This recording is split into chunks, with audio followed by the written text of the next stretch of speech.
start-finish line for you as we speak. They've actually already rolled through once before TV cameras joined the action. And in fact today it's the shortest stage of this year's Binckbank tour, just well apart from the time trial obviously. 154 kilometres in length today. Lanigan, round again, and again and again. We have done one large loop, and in fact we have two small ones to take. Yesterday, well, as per usual, and as predicted, we had a short breakaway. They decided to do their thing. They were wound in towards the end, and we were heading for an inevitable sprint finish. How would it pan out, though? That was the big question. And to be honest, it was a bit rougher than you might have thought. They were duking it out for bonus seconds and indeed Primus sprints along the way. The bonus seconds, in fact, came after this, when our man who wore the black and green jersey, Pierre Allegard, decided to enhance his position in that jersey competition. Both he and Elmar riders have been in the break, and competitivity award is kilometres in the break. Thankfully, no breaks to report despite this big tumble. Ryan Gibbons got himself back in yesterday after a puncture. Unfortunately, then found himself back on the deck, so things weren't going very well for the Dimension Data sprinter. Everyone else remounted, got themselves to the line. And what about that line? Well, one's been drawn in the sand by Peter Sagan at the moment. Despite the best efforts of the likes of Jempi Drucker, it was always going to be wound in on when the road finally straightened out, and the line to glory has been drawn by Peter Sagan, as you can see. And yet again, another win. It means that he now closes the gap overall to 5 seconds. Indeed, the smart money is on him, of course, to take the title by the time we get to Herardsbergen at the end of 7 days of racing. He's in determined mood at the moment, quite precocious, taking congratulations wherever it's offered. Saying well done to Stefan Kung of BMC Racing, who stays in the leader's jersey. Peter Sagan now leads the points classification, but is so close at hand as the result of the stage. Due to the crash, everyone given the same time. Some notable big names actually missing from that. Marcel Kittel decided to not contest the sprint, and in fact handed over duties to Max Richesi, who looked a bit lost. Stefan Kung then remains in the lead, and his team say they are determined to protect it as long as they possibly can. He goes well in some lumpy stuff, but frankly, with the test on stage 6 into Hufaliza, we're not sure whether they'll hold on, but they're going to give it their best go. As Peter Sagan then 5 seconds down, and still rather strangely wearing ski goggles. One can only imagine it's for sponsorship reasons, but anyway. There we are. Felice Blankets, face of the race, handing over the flowers, which didn't last long. He cast those asunder rather sharpish. There it is, points classification. Peter Sagan leads that, so he will be in the blue jersey today. Staying in the black and green is Pierre Allegard after his efforts in the breakaway. And indeed, there's the general combativity classification, and Allegard leads that as well. The combativity award, by the way, is all down to time spent in the break, so kilometres gained in the break, which seems that, to be honest, the best way of doing it. Ready back out, signing on for Glory today. Yes, it's as you can see, grisly conditions, and well, Van Kiersebulk as well for Wanty. They were first to the stage, so the early birds, as you will, but just not a very nice place to be, I'm afraid, podium-wise. Van Mark, what will he do? Well, at the moment he's 33 seconds down overall, so he can be a challenge, and we know that he can go well. He'll go well on 5 and 7 stages, but what about stage 6? That's the big question. Philippe Gilbert, with his eschewing the helmet just for the time being. Yeah, getting a huge roar from the crowd. There was some others as well who decided to bring along the family, not Nicky Terpstra, with his rather I believe it's a Bang & Olufsen earpiece, shared of course by Quick quick step floors, Marcel Kittel, who was absent and basically anonymous yesterday. Tim Wellens also here, and Andre Greipel, a man who's been disengaged from his own train on 2 days of sprinting. And frankly, it looks like it may well be ending in divorce. We will see. Van Emden signing on as well for Team Lotto Jumbo, who yet again will be looking after Dylan Groenewegen. This is Bram Tanking with his youngster on the balance bike, hence the stand. And he carried his desperate Dan Chin up onto stage with the little one. Who knows? So keeping it in the family. As you can see, it was quite grim this morning, and in fact the arm warmers, with some leg warmers out there, the Italians looking that are here were looking particularly miserable, I must say. But there you go. United Arab Emirates hoping to get something out of this, and Gardini also here. As you know, he and Marco Kump and Ben Swift, well, possibilities for today, but when you find out about the breakaway today, you're going to be possibly in a bit of shock. Jens Kirkeland started his long odds today, sort of about 80 to 1, but he can go very well over the next 3 days, and he's not that far behind. It could be a good side bet for those of you. He's only just over half a minute down, by the way. So time then, just about, for us to Craig van Avermaet with his aero helmet on, clearly proving that he wants to get some pace about him today. And I think that's the way it's going to end. But frankly, these pictures shot a little bit earlier on. Markus Burkhardt, German champion, just coming in. At least he's liveried up correctly, as is world champion Peter Sagan, as you'd expect. And starting as out-and-out favourite for the race. I mean, I don't think he's done anything to diminish that suspicion. Here's the man that leads at the moment, Kuhn. So he is carrying, despite the fact you can't see it, the green leaders jersey. And so when Binckbank, when they almost put a hole in the air bridge there, they're shooting blanks, don't worry. Who's not going to be doing that today? Well, I guess we're going to find out in a few moments' time.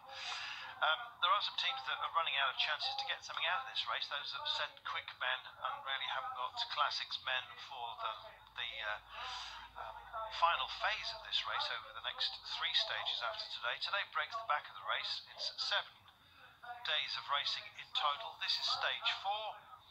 As you can see, it's a little bit grim. Cold rather than wet, but cold can be a nasty thing. And we've seen a few riders out there hay baling their arms. In fact, the rain has indeed joined us, as you can see, although not at the finish line just for the time being. So at least we're keeping dry in the commentary position today. This is our loop. Oh, we had a big one. We've had a big one. Why don't you have a couple of small ones as well? Well, there we are. That's your super loop today, I think you might say. And then we decide to go on something of a shorter affair, like this. And then, again, I hope you've got that in your head. It's Lanigan again and again and again, it seems, today. 2 minutes. That's our breakaway gap with 56.6 kilometres to go. And frankly, they're not hanging around at all. And yes, that's Andre Greipel. No, we're not in the peloton. He's in good company here. And he's decided that he wants to impose himself. He's got Pim Lichtaert as well. The man who took a step back to step forward. He's gone to Roompot Nederlanden, so he's in the Tangerine.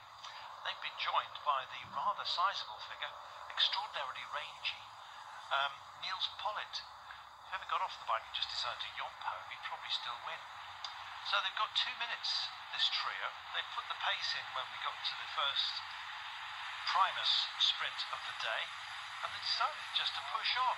Now, I'm actually wondering whether Andre Greipel he's been criticised for his sprint approach early on. Stage 1, finishing 9th place.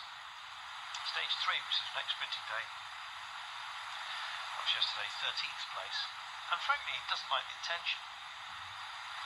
So, if there has been any question marks surrounding him, and he's not got the most settled lead out, let's put it that way. Jesper and Boyce is one of those that are in his train.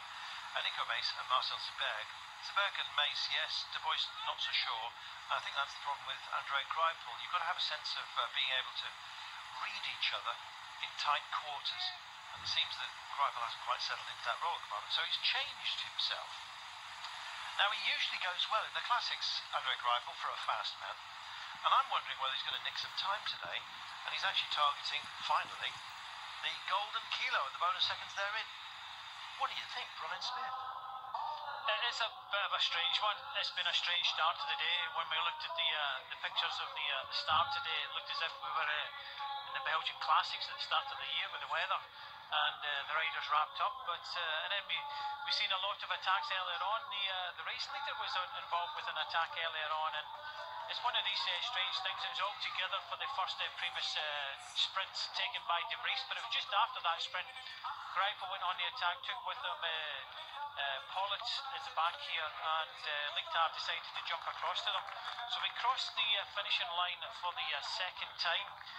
Greipel knows the man in second because Pim Lichtard rode for Lotto for a few years, and obviously Niels Pollitt's a German rider, so all of them get on well.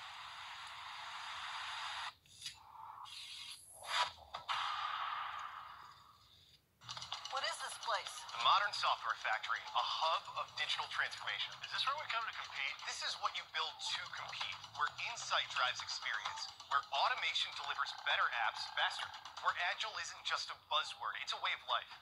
What about security? Strong, yet frictionless. All working together at scale. It's about moving to new from old. Oh, that's not right. I'll put mine back on.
Today's stars, tomorrow's leaders.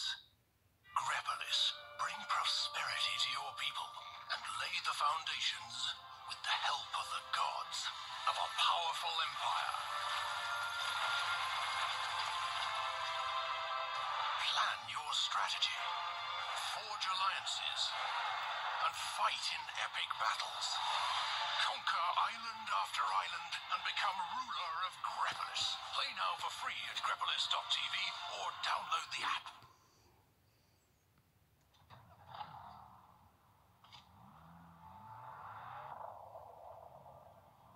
Gale warning issued 2042 UTC.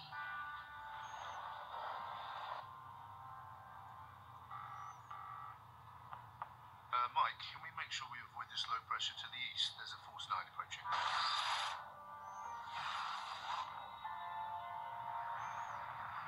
Right, prep the engines and stand by. Roger that.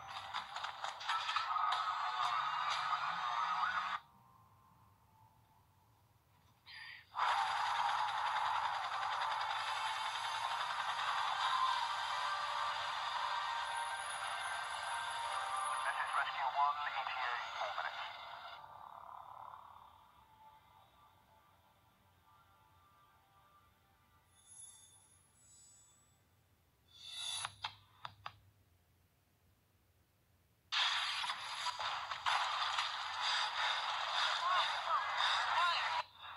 They've woken up to the threat.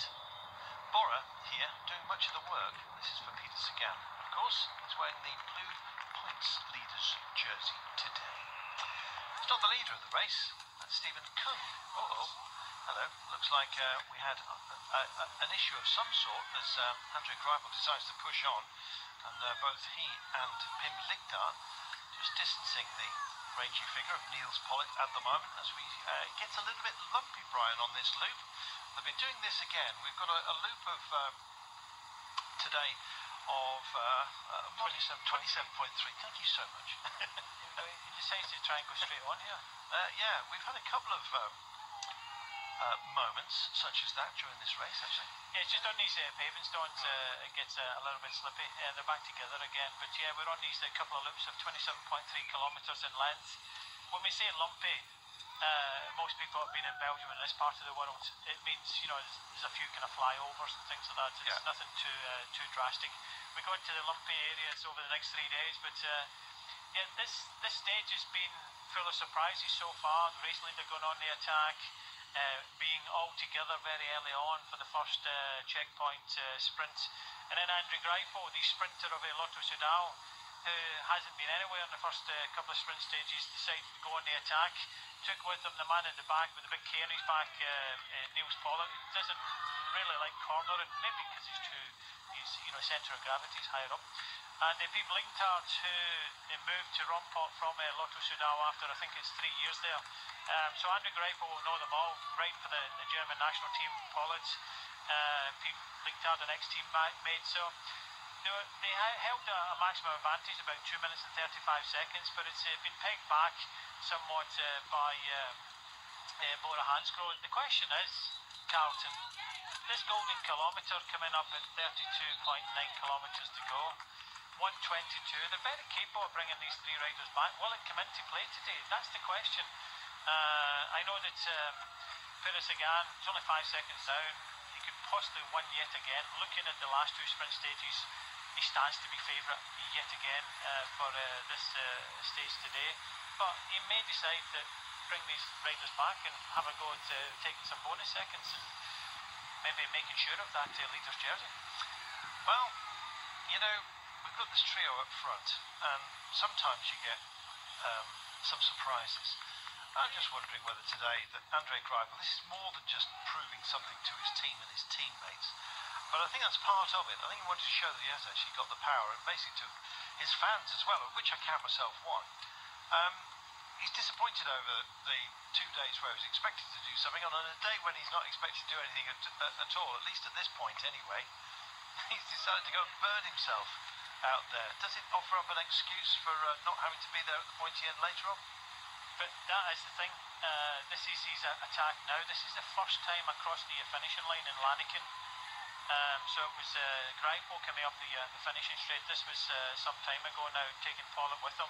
And Blinktaert was to join him a little bit later. This was just after the previous checkpoint sprints. But as a sprinter, you should not be going on breakaways. No. You should be just kind of following early on, maybe take the pressure off your team early on, but you shouldn't be allowed to go on breakaways.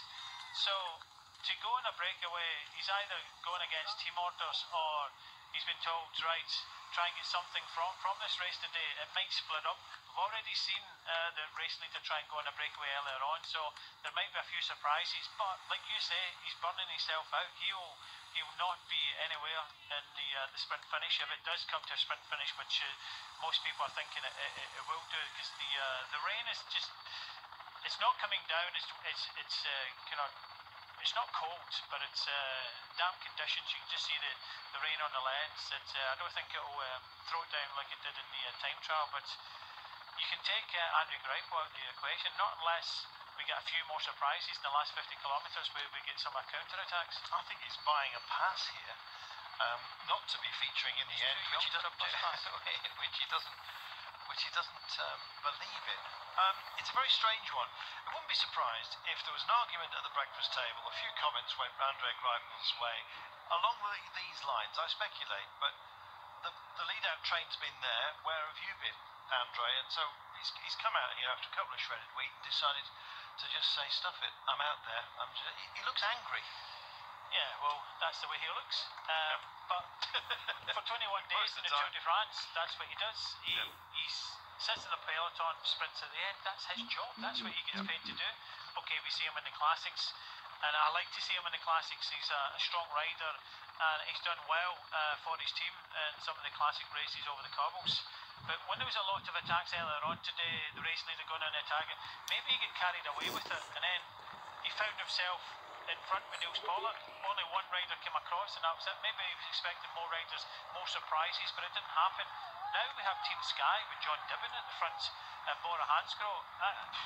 I can't see the the logics here of Lotto Soudal putting Greipel in the breakaway, because who else have they got to deliver a finish for them? It's a given, Brian. They didn't put him there. He decided to go there. I'm fascinated to find out what he's got to say for himself at the end of the day. But he can clam up occasionally. But anyway, I'm never quite sure what he thinks of myself. Actually, the last time I spoke to him, he said, "So you're the guy who screams a lot." Yeah. Well, usually when you're finishing, Andre. But today, I don't know. Maybe it's going to be his director sportif who's actually screaming at him. We shall wait and see. Thanks, by the way, for all of your company. Wendy Superfan is in. That's Wendy Emmett from Taz. Wendy, I'll drop you a note a little bit later. She's a little bit confused. Lots of people needing advice. Wendy's in Tasmania. There's a lot of people in the locale who'd like to basically ask her some questions about how she keeps in touch with cycling so well. Wendy is an amazing character, by the way. She met her at the Giro d'Italia. She goes around the world. It was her dad that introduced her to cycling, and she's a massive fan of Eurosport. We're a fan of hers.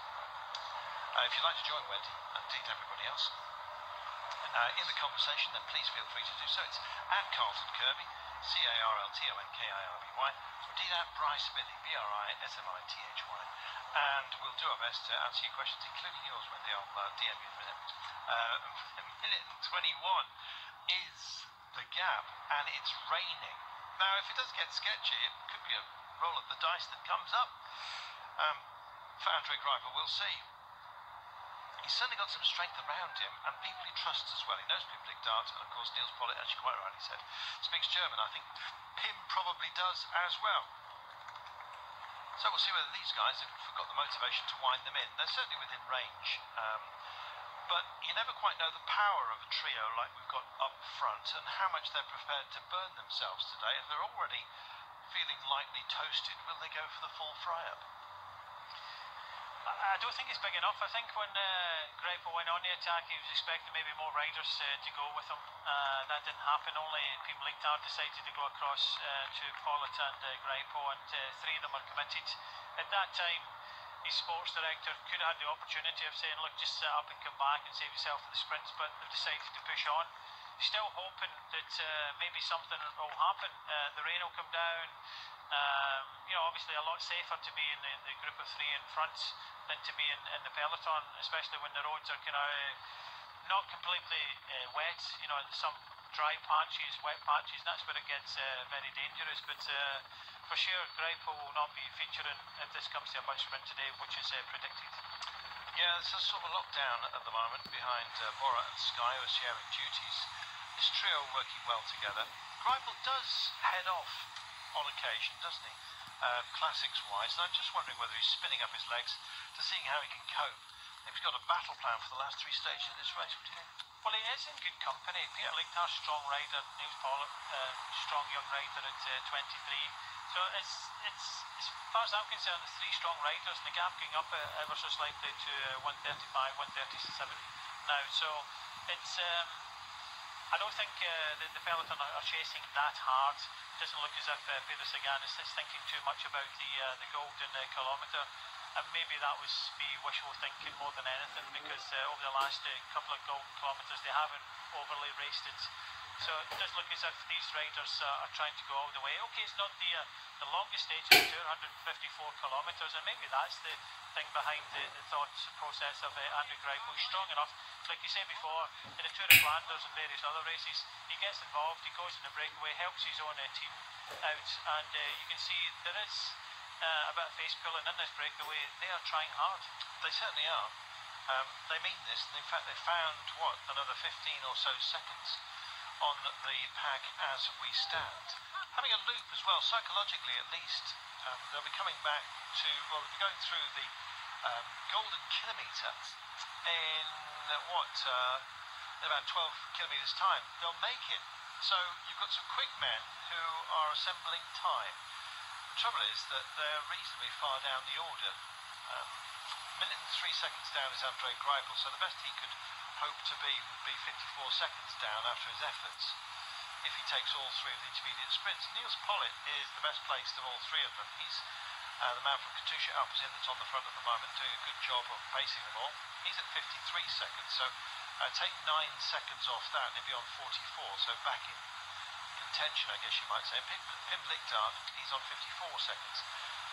It's all much of a muchness, really, but it does at least give us some fast men looking for time on the golden kilo.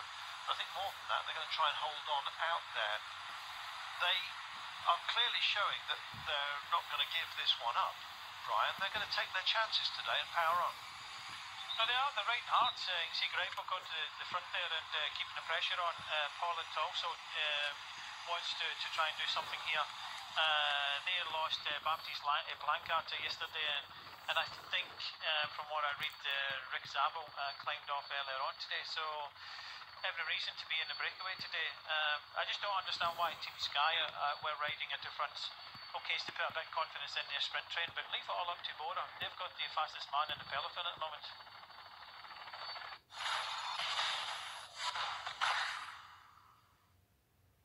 What is this place? The modern software factory, a hub of digital transformation. Is this where we come to compete? This is what you build to compete, where insight drives experience, where automation delivers better apps faster, where agile isn't just a buzzword, it's a way of life.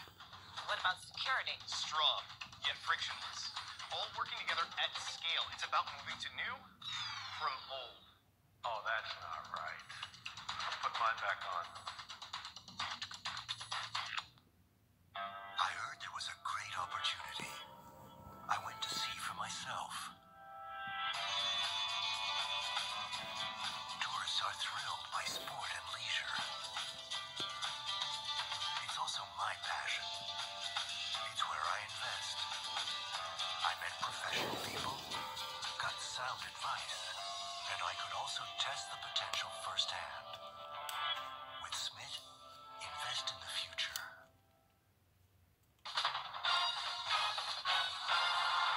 Look at that. So easy. That's what you call a confident penalty. Reel him in. Oh, he's a big one as well. Unbelievable. And so's this.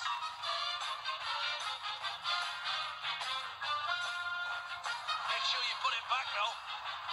Available from App Store and now Google Play. When the fun stops, stop. Your body is designed to move, and over time, it naturally needs care. From your ankles, your knees, your hips, your shoulder blades, the base of your back, through your arms up to the crane of your neck. This is the natural way of things. And Solgar 7 is our natural solution, with vitamin C which contributes to normal collagen needed for the normal function of cartilage and bones.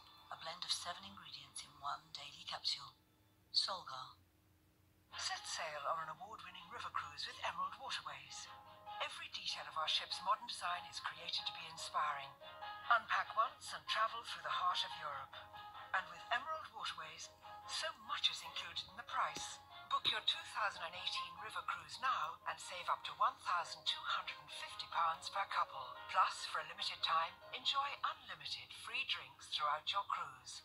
To order your free brochure, visit emeraldwaterways.tv. Bullion by Post is the UK's #1 online bullion dealer. At Bullion by Post, we aim to make the process of buying gold and silver as easy as possible. You can buy bars and coins and get them delivered discreetly to your door.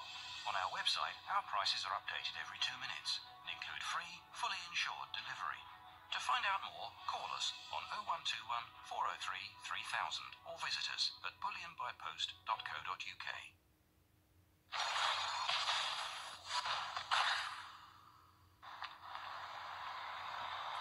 42, just over kilometres remaining. As you can see, it's a bit sketchy out there. Yesterday it was a drain cover that did for everybody. There's a few of those knocking around, some standing water as well because we've got rain. Well, it gets muddy in these parts as well. It always seems like agriculture never really stops. We've had the harvest, but they're reploughing and replanting already. A little bit of broken side to the road here. In fact, we've got this little cover which we'll be going through again because we're on our short circuit right now. There's been a couple of loops out and then back around Lanarkin. In fact, next time by we'll be beginning in with 27.3 kilometres to go. But more importantly than that, in just under 9k's time, we've got a golden kilometre. Will they really battle it out, Brian, or are they going for a bigger prize of actually staying away today? Well, Greg, what we saw yesterday, he was the rider that decided to call off the charge about 50 kilometres out yesterday when they were trying to kind of break the peloton up a little bit. But today, they all know each other. I don't think they'll be battling for the bonus sprints. I think the person the person that probably stands to benefit the most from this could be Niels Pollitt, the rider at the back. He's very capable of getting up some of the climbs, but I don't think they're thinking of the overall. I think it's more conserving energy and trying to go as far as they can into this stage. There's still possibilities, but with Team Sky at the front chasing, I think as a sports director, or an ex-sports director, sitting back and watching Team Sky leading, well, Bora have already won the first two sprint stages. Let them do all the work. And I know that this is the last chance for a lot of these sprinters, and Sky want to install a bit of confidence in their sprinter. They're going to ride for Van Poppel or Viviani, and they're doing it from the front. The best chance to keep your sprinter safe is by riding near the front. But when you consider Sagan won the first stage, he's done a very good time trial, won the second stage, sitting 5 seconds off the overall. Leave it to Bora to do all the chasing today. But Team Sky have decided to come up.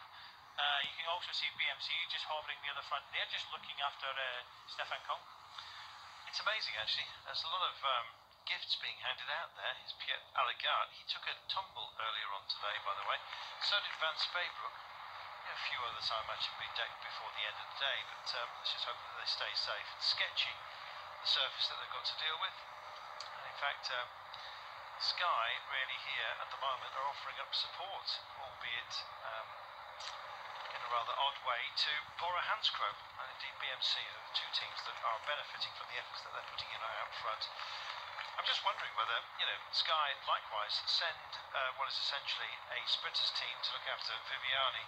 He hasn't delivered either. In fact, didn't even clock where he finished yesterday because he was so far adrift. He was 41st on the first sprint day. I'll check in a moment for you.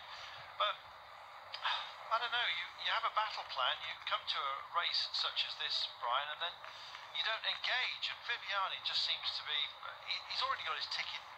He's always got his ticket to leave, hasn't he? I think that's what it is. Yeah, he was 59th yesterday there in the bunch sprint. So whether he got behind the crash or not, he didn't overly feature. But I think they're riding for Danny Van Poppel today.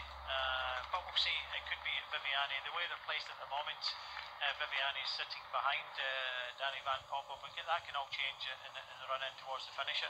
I just think that either Danny Van Poppel or is feeling very, very good because they want to, they want to win. This is the last opportunity for the sprinters, and maybe Bora, having won 2 stages, have decided that, well, it's not for us to bring these 3 riders back. So if you want to try and win the stage, you go and try and do it, and we'll sit back and we'll benefit from it because we've already won 2 stages. I wonder whether that's going to play into the hands of our breakaway here. Certainly could do. We've got 7k's to go until less than that, 6.5 before we get to our golden kilometre. You're going to try and count the bridges correctly today, Brian? Say nothing. Yes, it's just to explain the golden kilo in case you don't know. This race, I think both this and Tour of Belgium used it in the past. Basically, it is 1 kilometre with 3 sprints within it. Each one gives bonuses of 3, 2 and 1, and it's a tough thing to sustain 1 kilometre of sprinting, and with these 3 it may well be that they all just share it out.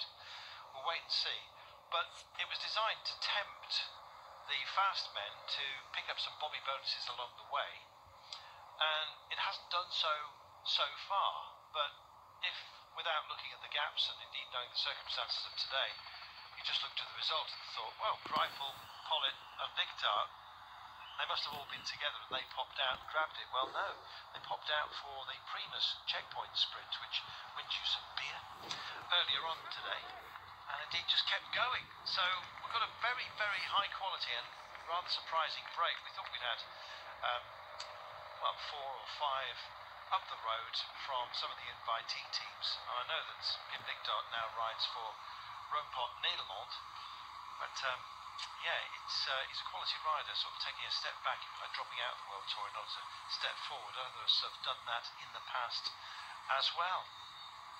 Not least Cholek with your boys, actually. Way back when. You can actually take advantage of just taking a step back sometimes in your career, Brian, to take some steps forward.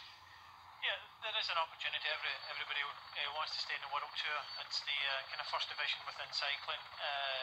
Nobody wants to kind of think about taking a step back to the kind of second division, but sometimes it can benefit you, give you a little bit of freedom, and when you get freedom and take your opportunities and get the results, then it can propel you back into the World Tour at a different level. And when I say a different level, then if you drop back into the second division and start winning a stage of the Tour de France, then your worth actually increases. David says Pollitt has incredible teeth, Greipel has incredible thighs. What does Lichtart bring to the show? Probably a light heart. Maybe he's the Joker. Let's see, shall we? See if they're laughing at the end today. Yeah, I think, to be honest, I think it's always Greipel's calves that draw the eye. There you go. I still don't know what Greipel's up to today, but I'm hoping that we'll have some sort of... I think he's basing on freestyle today. It's as simple as that. And it's for our entertainment, so we're not complaining. We're going to take ourselves a commercial break, and then we will be back for our Golden Kilometre, which takes place in about 4.5 kilometres time. So we'll be back for that. In the meantime, Sky just keeping that tempo going rather nicely, and AG Tour Le Mondial also coming up to join the fun. There's been a strange one this race. We're asking questions yesterday about Marcel Kittel. He goes back to the car, has a brief chat, and it was basically a very, very brief chat. We speculated that it was going to be, not me today, just asked Max to go to exactly that marker, and Max Richese was invited to go for the sprint. Didn't really make enough of it. I think he was a bit shocked, to be honest. So we'll see whether Kittel picks it up again today, and a few other anonymous sprinters that we'd like to see more of today.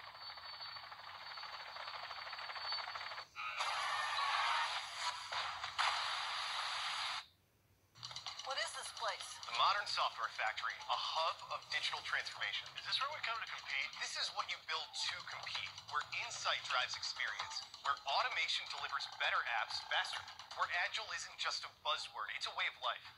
What about security? Strong, yet frictionless. All working together at scale. It's about moving to new from old. Oh, that's not right. I'll put mine back on. I heard there was a great opportunity. I went to see for myself. Tourists are thrilled by sport and leisure. It's also my passion. It's where I invest. I met professional people, got sound advice, and I could also test the potential firsthand. With Smith, invest in the future. I'm going to say something radical in this advert for WeBuyAnyCar.com. I might have got more money for my car if I'd sold it privately. Yeah, I said it. But I asked myself, how much do I value my time? Am I going to put up with all that hassle for a bit more money? Would you? No, Daddy.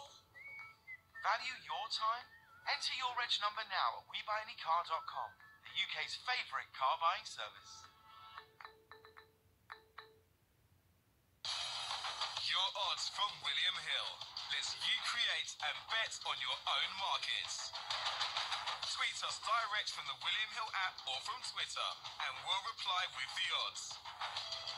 Join over 200,000 Your Odds customers and view their markets. Spot something you like?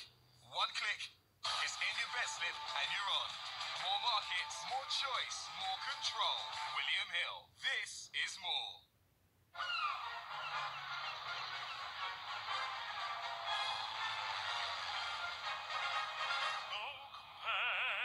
If money's tight, we'll see you right. Let's go compare. Find your perfect deal from many, or they don't make a single penny. I wouldn't recommend you look elsewhere. Go compare. When winter chills cut fuel bills with Go compare. For insurance, home or motor, they're just the place to go to. You know you can rely on Go compare.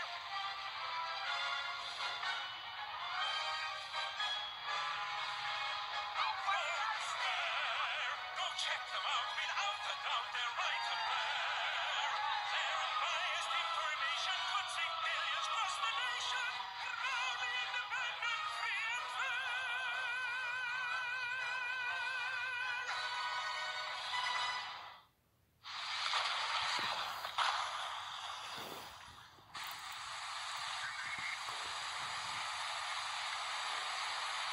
There we go.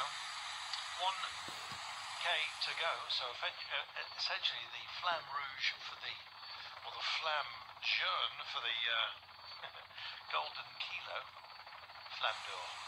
We'll stick with that from now on. So, are they going to race for this, or are they just going to share the burden? They'll share, I think. I don't think there's there's any overall contender in here. So I think it'll be just a case of they're committed to this breakaway. They wanted to try and see how far it could go. Maybe in these conditions, they maybe thought that the peloton may split a little bit. It might race a little bit because they certainly raced earlier on today, but peloton still all together, only 33 seconds behind the three riders in front, and yet again, second day in a row.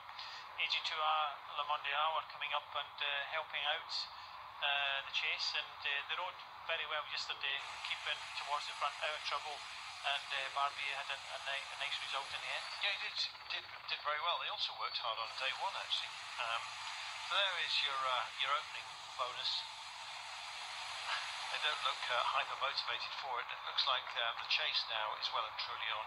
This is going to collectivise before we get through the ligne d'arrivée. Andre Greipel apologising to the camera bike there, saying, oh, it's alright, I wasn't throwing that bead on at you, I was just getting rid of it. Just in case you were thinking, I was telling you to back off. But yeah, nice of Andre to sort of say, oh, sorry about that. There they go. So yeah, they've shared duties, but it's all over.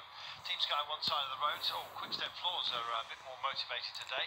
What can Francis Séjour, or indeed what will they do today? I've got a feeling that Arnaud Demar might well pick it up. They've been hiding rather well and letting the other sprinters' teams actually pick up the cudgel today. And these are the guys that they're going to try and beat with it. This is the last of our intermediate sprints. Carrying time bonuses. They basically shared the duty of it, but 25 seconds is all they hold, and they've lost in the last kilometre 20 seconds.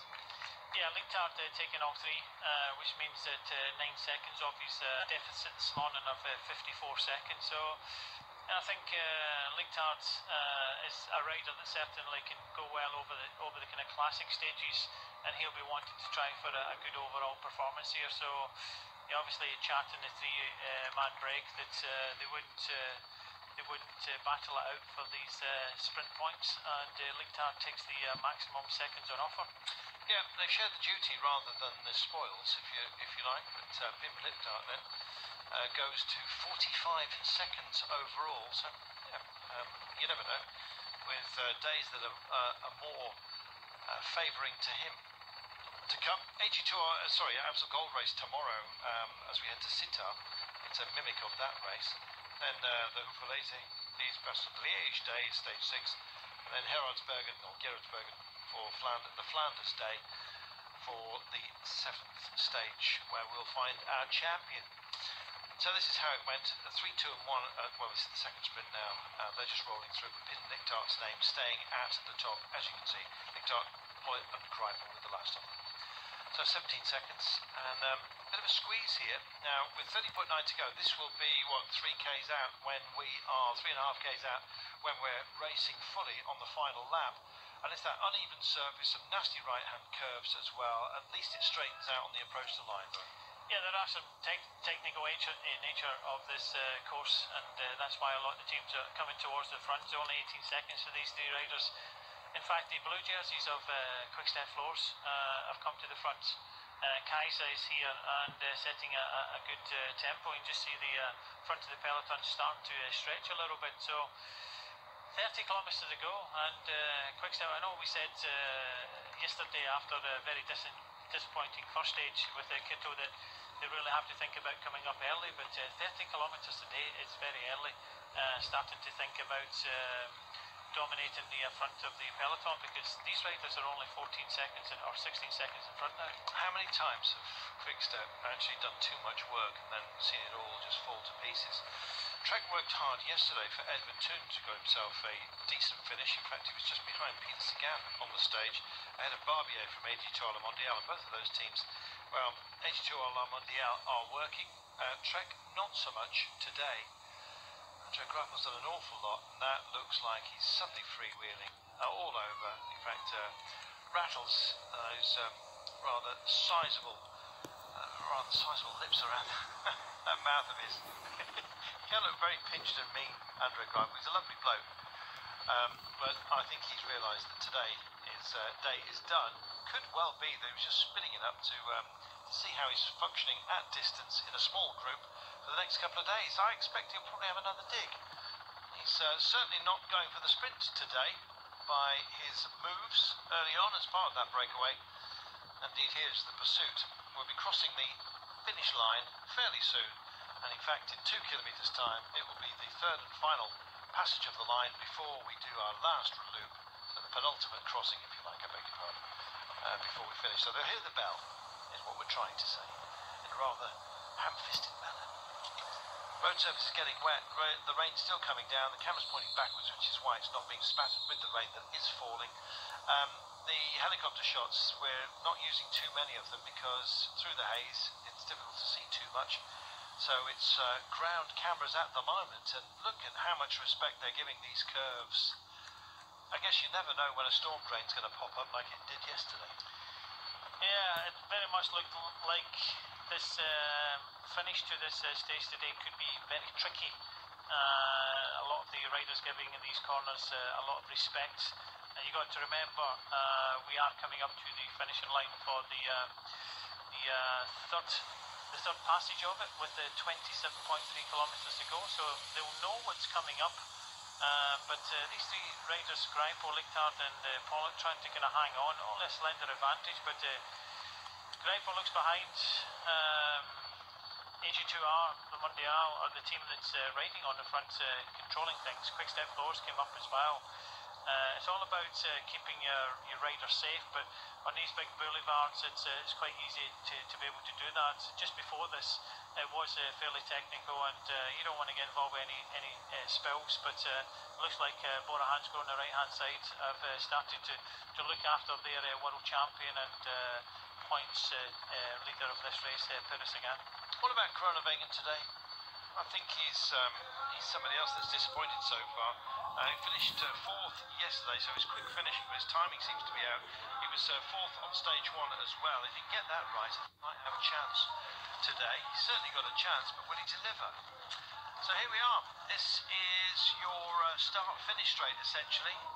So it's a gentle sort of falls flat downhill, then it picks up again at around about the 200-metre mark. So hence Greipel's out of the saddle. So we're on a little crest. Brian, nothing too serious. It's basically they've dug under the highway here and they're going up and over another one, which is where they've decided to have our finish line today. And it's Peter Sagan's men, Bora, that share duties now with AG2 La Mondiale, and won't be tied anyone who's written off Peter Sagan today. He's going to be at the pointy end once more. I would think so. That last corner in the roundabout comes with just under 1,500 metres to go, but there are a few tricky corners within the last 4 kilometres. We've already seen that, the riders will know it. So if the pace is up, which I think it will be pretty much in one long line coming along there. But then again, when we come into that roundabout, sweeping right-hand corner, we have got about just under 1,500 metres to go to the finish line, which you rightly say comes in and dips down and then dips up towards the finishing line. Just looking at Sunweb trying to get themselves into a decent place at the moment, at least to line out. And they're almost dirt riding. They're in the ditch here, as if you can find one on a modern highway, but there is a storm drain runoff area. And they've been squeezed. Phil Bauerhaus, he really messed up yesterday after doing a spectacular job on stage one. It's probably a lack of experience, quite frankly, but we'll see how he manages to pick himself up today. I think, well, I had Sagan and then Bauerhaus as a cheeky side bet on stage one. I'm sort of giving it going the same way again, although Bauerhaus is no cheeky side bet anymore. It's very much up there. So, as you can see, is the green jersey of Stefan Kung. He's got ambitions of taking this as deep into this race as possible. He is a Swiss, he doesn't mind a few lumps. Can he possibly survive stage 6, which I think is going to be his biggest challenge, and hold off a challenge of Sagan? Well, that's the thing. He's there at the top of the leaderboard, and everybody will be trying to take seconds from him, and his team will have to take control. But the best place to be is at the point end of this race, right at the front, keeping out of trouble, because we do come into these towns, we do have some lefts and rights, and yeah, let's hope everybody manages to stay up. Look, rifle's been reabsorbed. As you can see, Pollitt's about to be, and Pim Lickdart as well, so it'll be all together.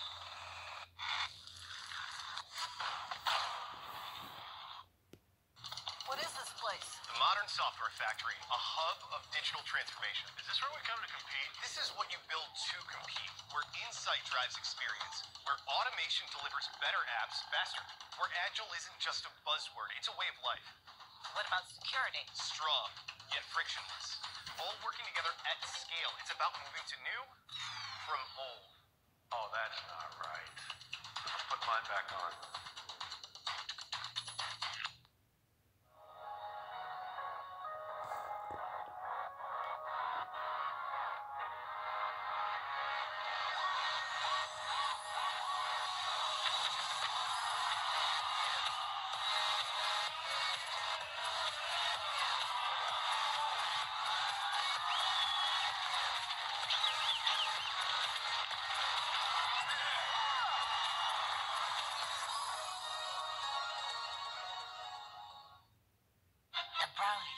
Are the most competitive brothers in the world. If Alistair Brownlee could have beaten his brother on these sumptuous Aldi barbecue favourites by shopping for brands at the big 4 supermarkets, he would. But he couldn't. So now he's getting his own back by selling Johnny's medals for peanuts. Swap and win gold with Aldi's amazing summer. When you're buying a new car, you want to be sure you're getting a good deal. CarWow could save you thousands. Search CarWow and try it today. With everyday loans, it is simple and straightforward. Representative APR 79.4%. Apply now at everydayloans.co.uk and discover your credit future. Set sail on an award-winning river cruise with Emerald Waterways. Every detail of our ship's modern design is created to be inspiring. Unpack once and travel through the heart of Europe.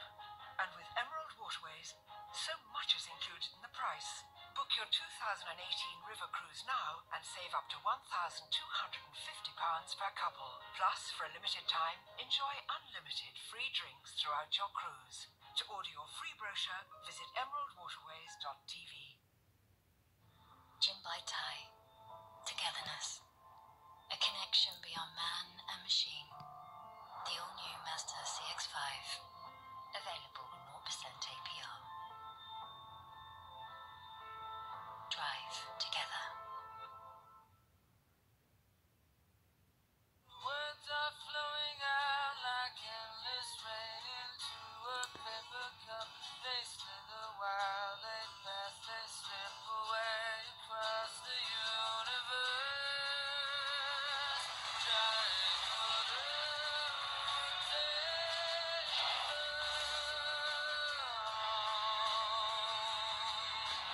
nothing's gonna change my world.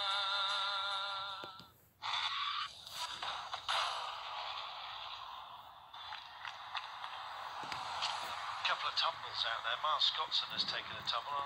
Michael Hepburn is just changing his back wheel. He's got a rear puncture, so he's just helping out the engineer.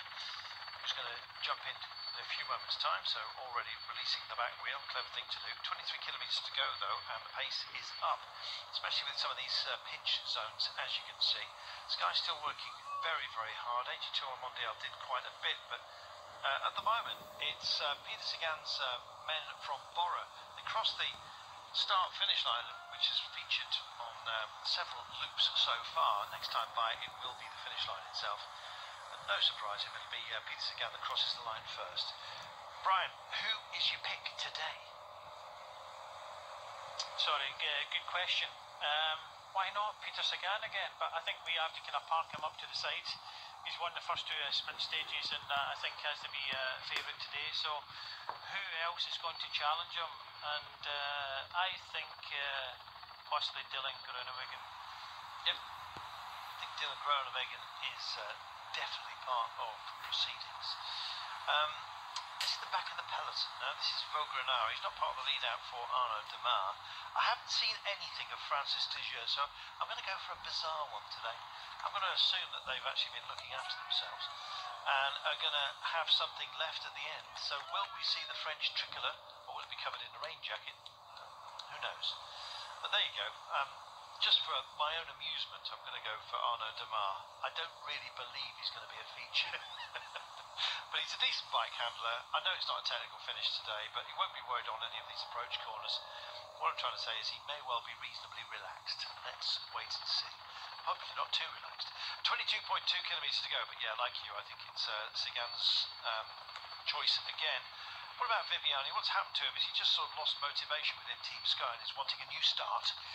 Well, I'm not too sure. You just see Ian Stannard pushing hard on at the front, pushing that hard on and just trying to stay on the road here.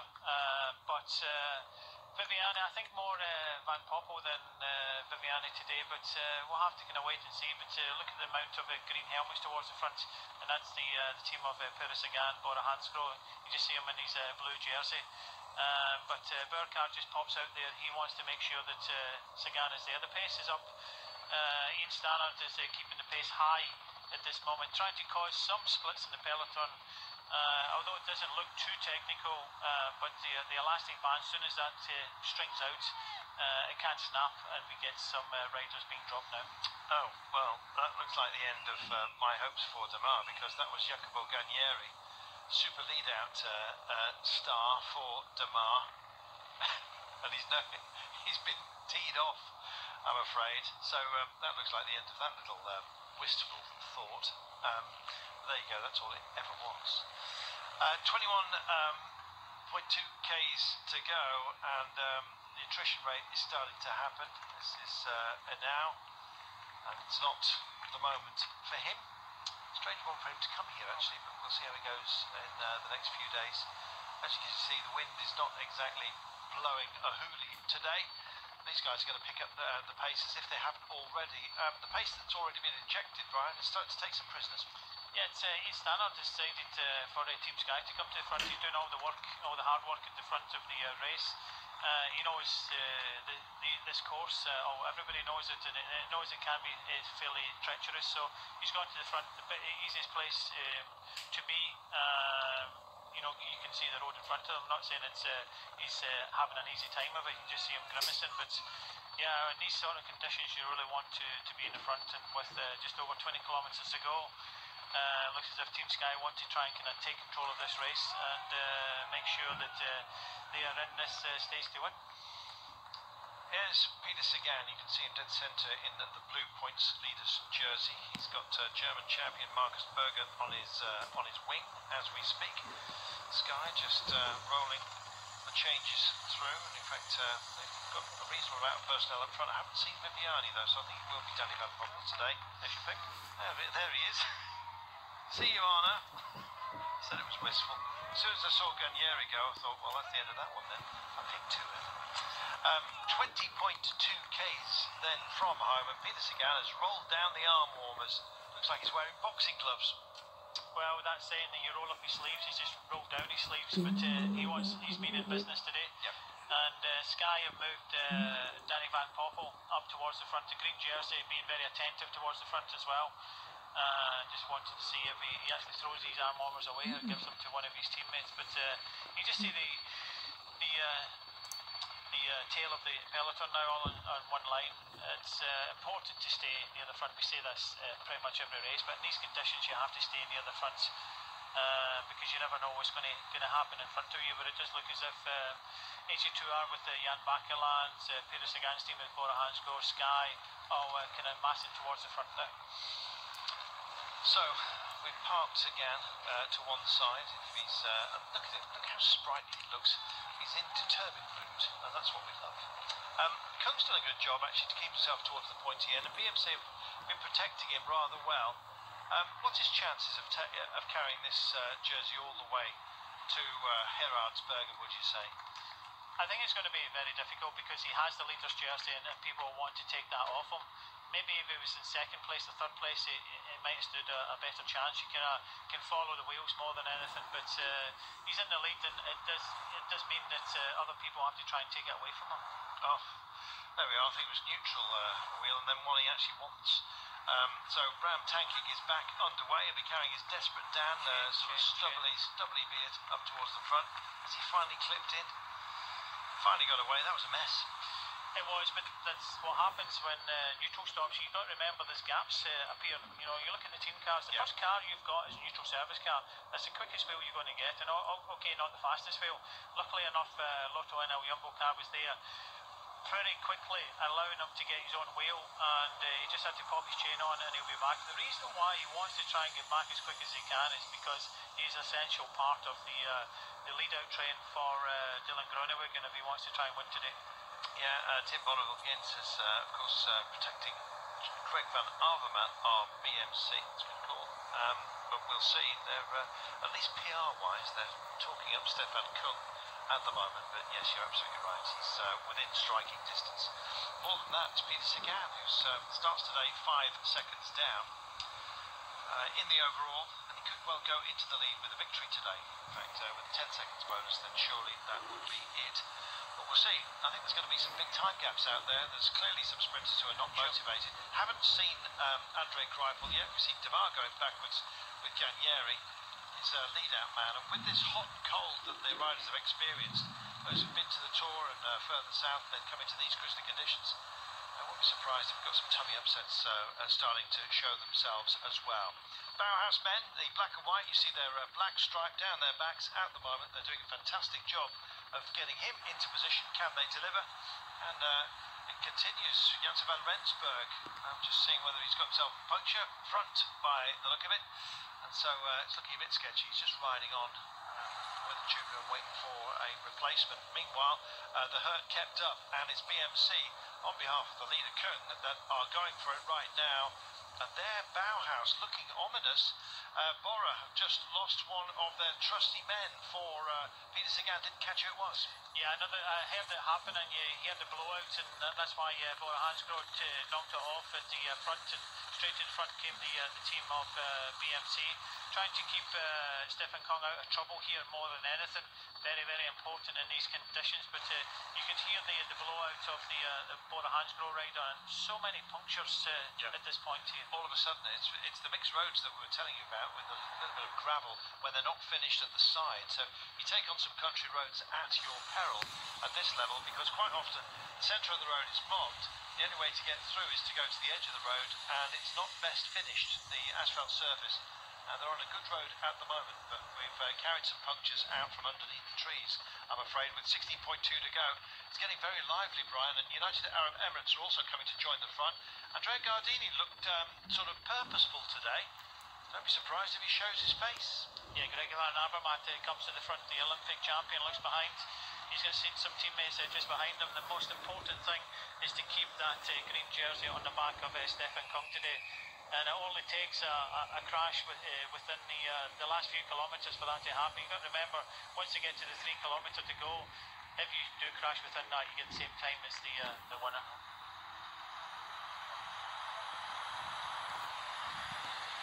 Broken side to the road here, country roads, and if you drift into the gravel, you're going to be in danger of getting yourself a puncture. Now, with the mixed surfaces that we've had here today, it's been reflected in quite a few punctures in the last sort of 5 minutes or so. They're working hard here.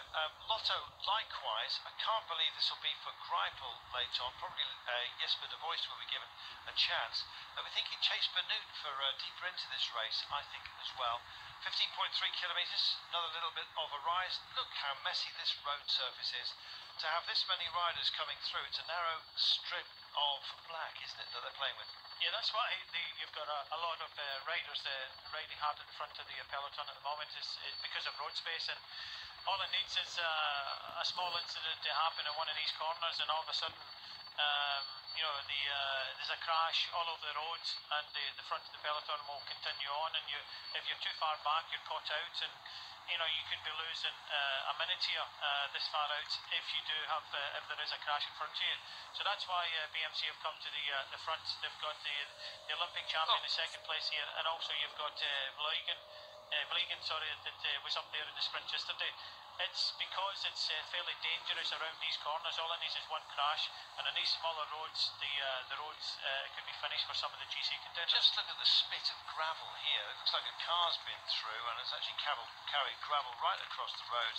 Almost like somebody's spun the wheels of a larger vehicle.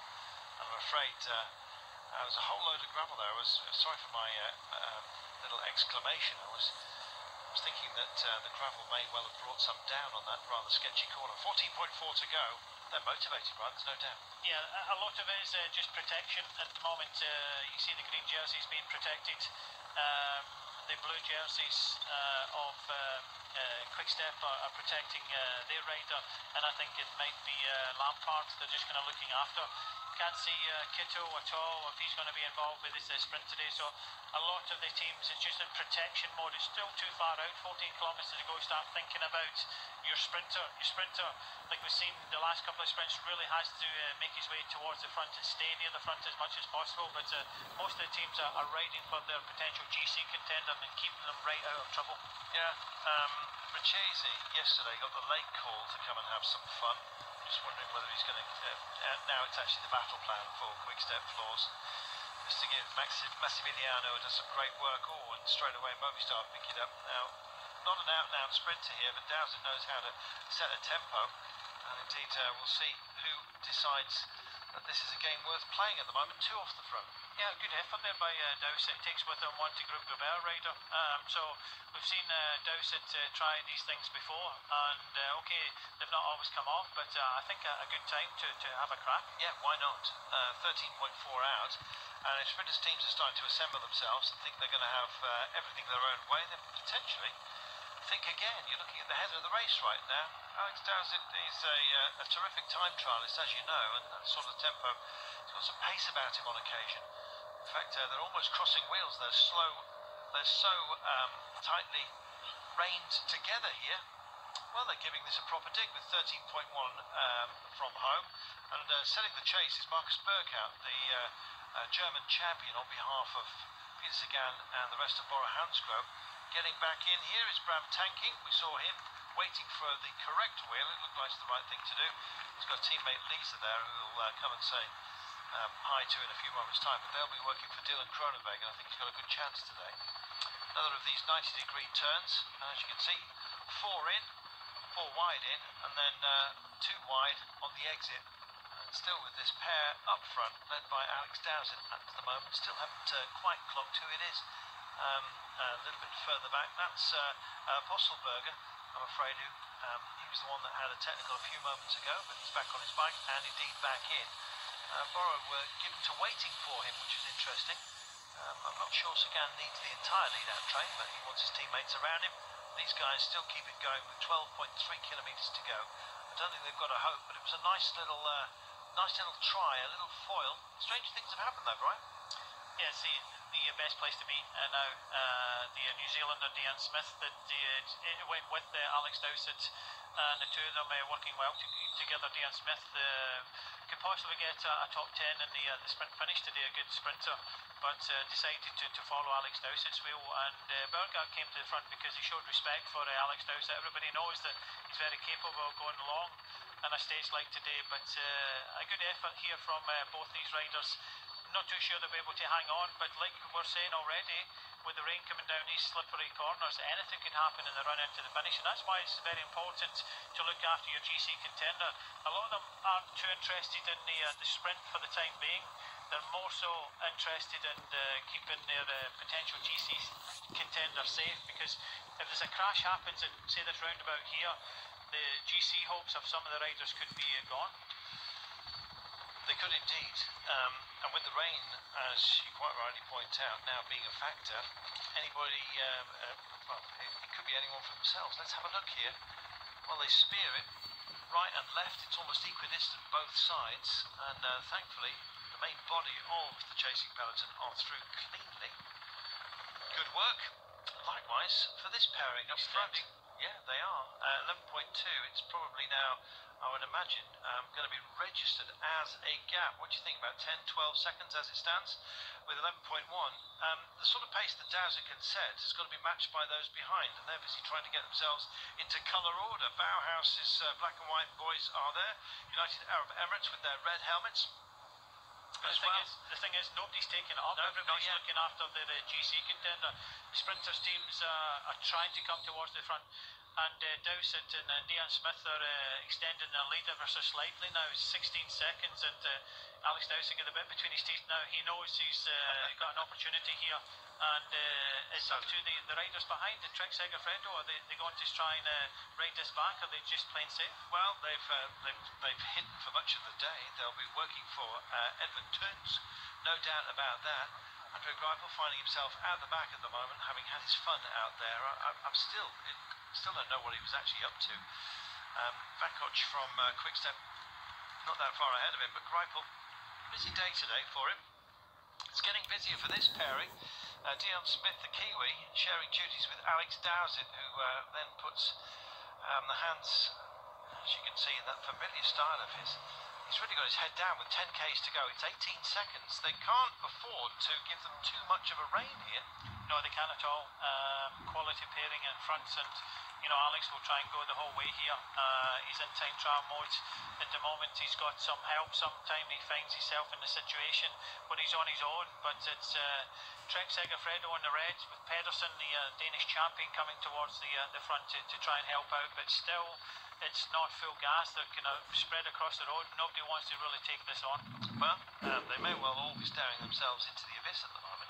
It's 22 seconds now, and second by second, or metre by metre, they seem to be extending it out front. This is a very good push by Smith, and indeed Dowsett.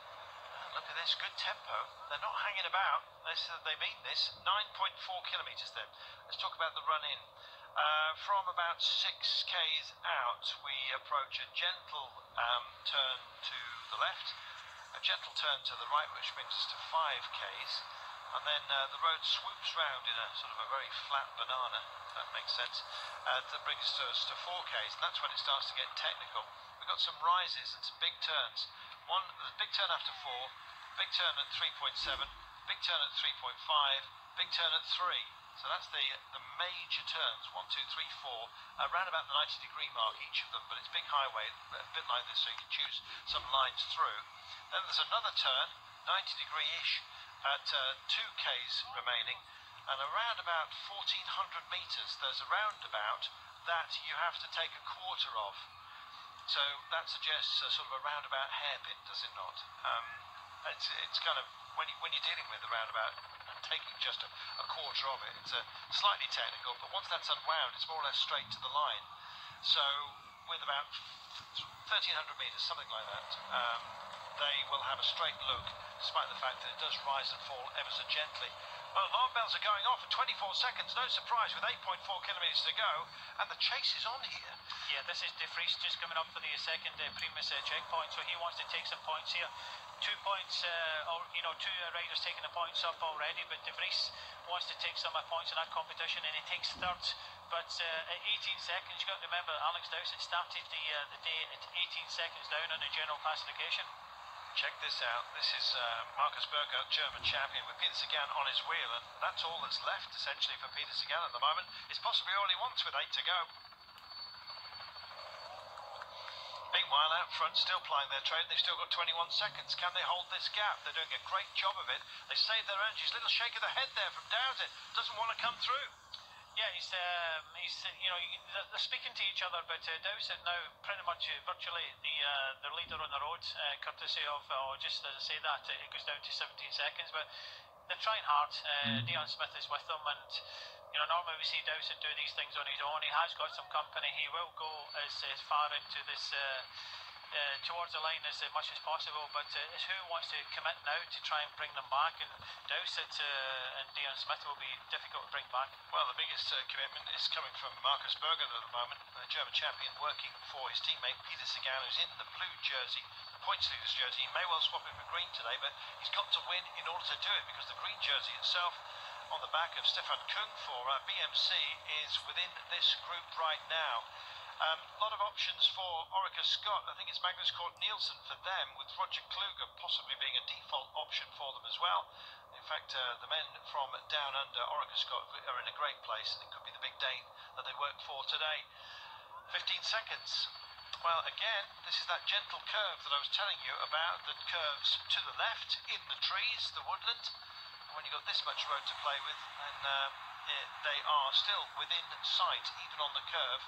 It will then turn back on itself, a little gentle curve right, which will bring us to the 5 kilometre to go marker. But frankly, out there's going to be a lot of tired legs. This has been at pace, and it's interesting that finally Viviani's come up towards the front.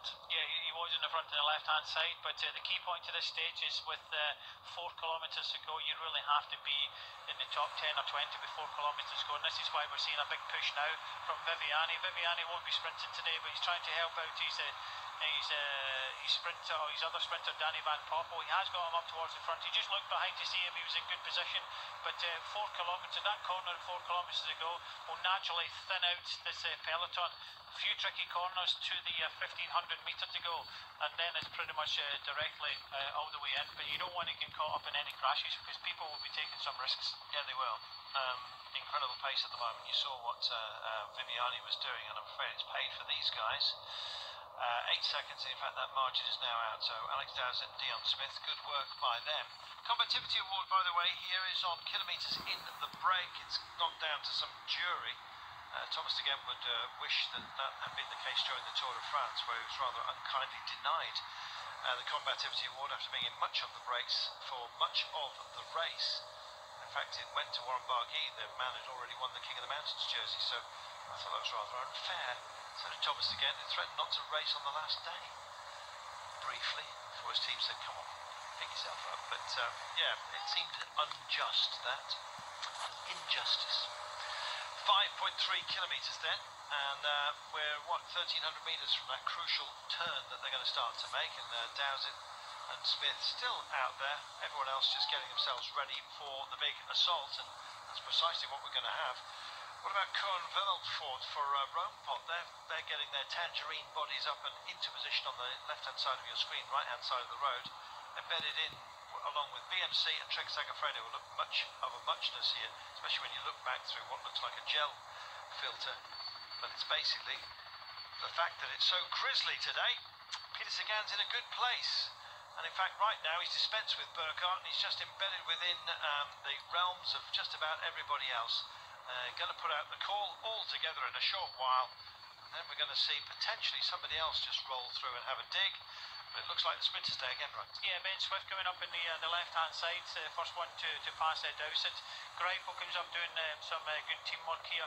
A lot of it is just about positioning at the moment. They know that this crucial corner coming up, and the points race leader is coming up to this crucial point here, this roundabout. Yeah, indeed. So, this is that big turn. Best to be on the left-hand side, that's where Peter Sagan is.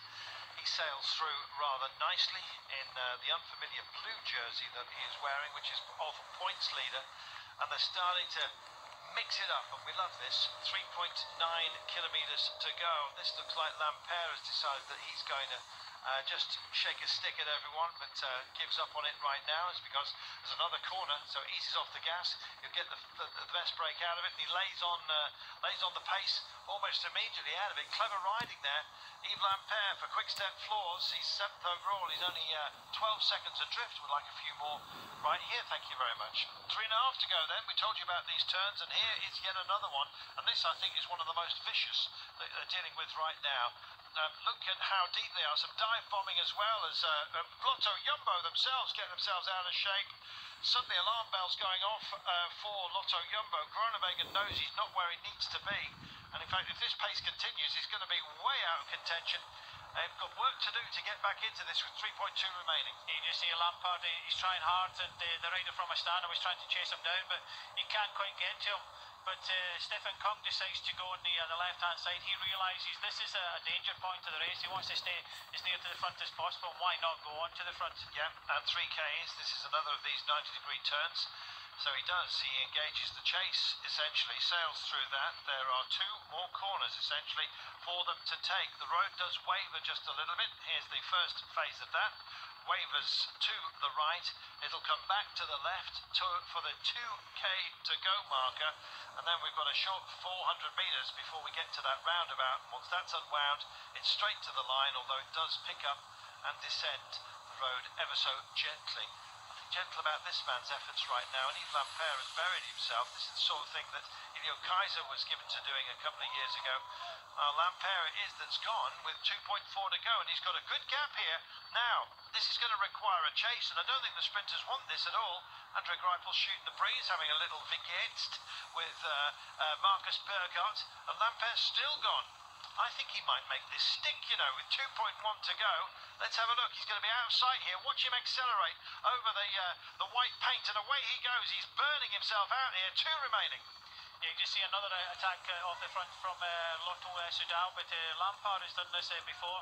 You can remember Douandor Flandern earlier this year, but Lampard started the day only 12 seconds down on the general classification, and that's why Stefan Kung was animated about coming to the front, and he was calling into his radio for a little bit of support. But one rider from Lotto Soudal just slightly off the front as we start coming up to this roundabout. We'll sweep round to the right-hand side, and then it's pretty much plain sailing all the way to the finishing line. It could be a remarkable move by Yves Lampaert. All credit to him. He's been brave enough to take it on.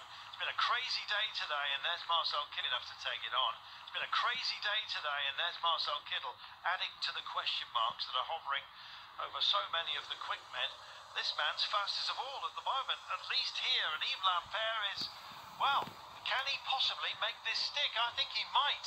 It's going to be a very, very late catch for the 26-year-old if he does get there. As you quite say, West Flandern a couple of years ago went his way, and the Trois d'Or this time by as well. The crossing of Flanders. Well, let's see how he manages. It's hard to do on your own, especially when you've got this kind of firepower behind you, but it's misfiring at the moment as he heads towards the Flamme Rouge. But it needs organisation behind, and who's going to try and bring Yves Lampaert back? Strong rider, and that's the tactic of Quick-Step today. You just see them snaking across the front of the peloton. Nobody really wants to take it on because of the technical nature of the last few kilometres there. There's the teams are all over the place, and it needs a bit of coordination, and there's absolutely no coordination at the moment. If they don't get it together, then Lampaert could be stealing the stage and possibly stealing the lead. I think it may well be exactly that, because he's got something of a gap at the moment. Here we go then. He's the hare, and the hounds are after him. If it's going to be a take, it's going to be at the last 10 metres, and all of a sudden they're realising alarm bells are going off. Lotto Soudal is here. This is for Jesper de Boist. Dead centre as well. Working for Magnus Cort Nielsen is Orica. There you see as well. Van Poppel's also in the mix, but buried at the moment.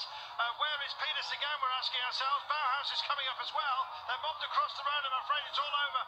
Francis Deschamps are getting re-engaged here. It's going to be Gagneri has a dig for them, but in the end, Trek Segafredo make it count.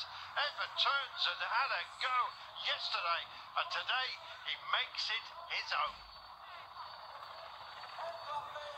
Yeah, messy sprint in the end, but we said this every sprint of the Binckbank Tour, and Trek Segafredo got it right this time, and a magnificent win there for Ted Toynes, and you know, you can just see how happy he is with that. Sagan was on the right hand side, but I think he was blocked out to this one, because it was all about numbers getting organised when we came on to the main road with 1,500 metres to go. I thought Lampaert done a terrific job there. He just didn't have the legs in the last 200 metres, but Trek Segafredo had it right there in this slight uphill finish.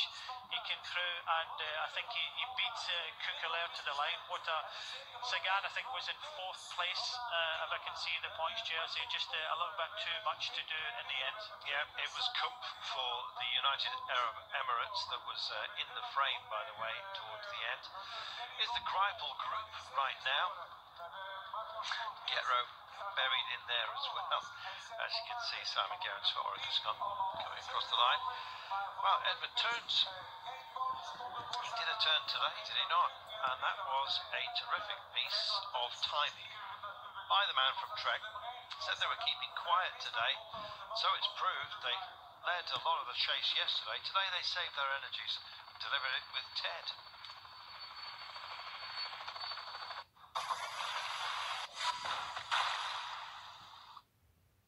What is this place? The modern software factory, a hub of digital transformation. Is this where we come to compete? This is what you build to compete, where insight drives experience, where automation delivers better apps faster, where agile isn't just a buzzword, it's a way of life. What about security? Strong, yet frictionless. All working together at scale. It's about moving to new from old. Oh, that's not right. I'll put mine back on.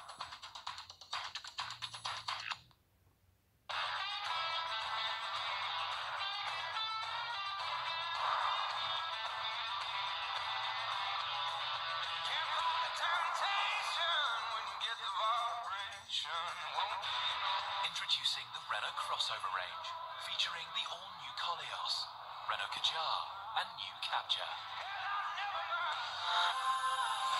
Renault crossover range, now with 3 years 0% APR representative and 2 years free servicing.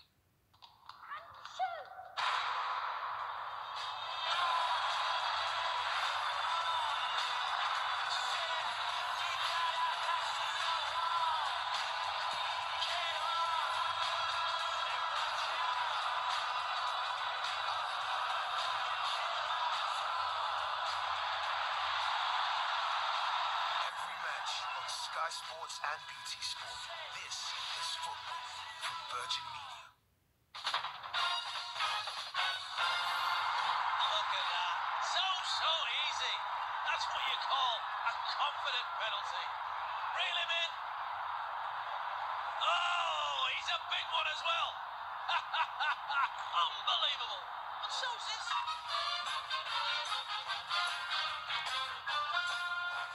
Make sure you put it back, though. Available from App Store and now Google Play. When the fun stops, stop.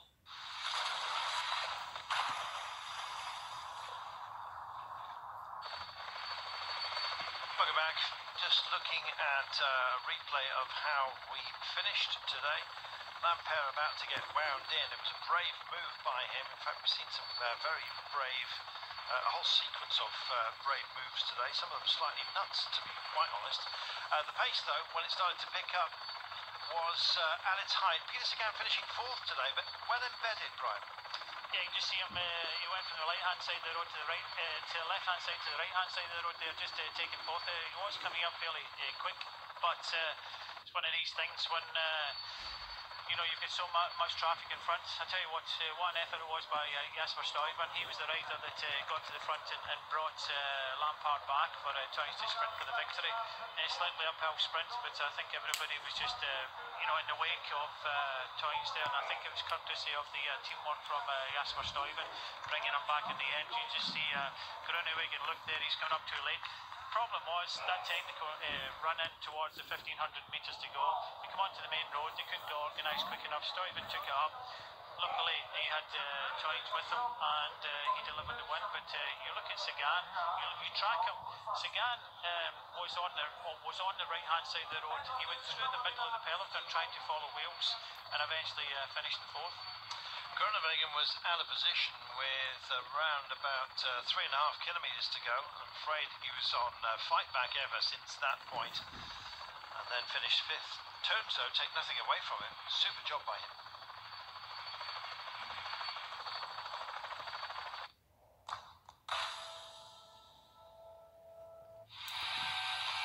Going for gold tonight in the triple jump, the 400 metres hurdles, and in the 200 metres, live from London.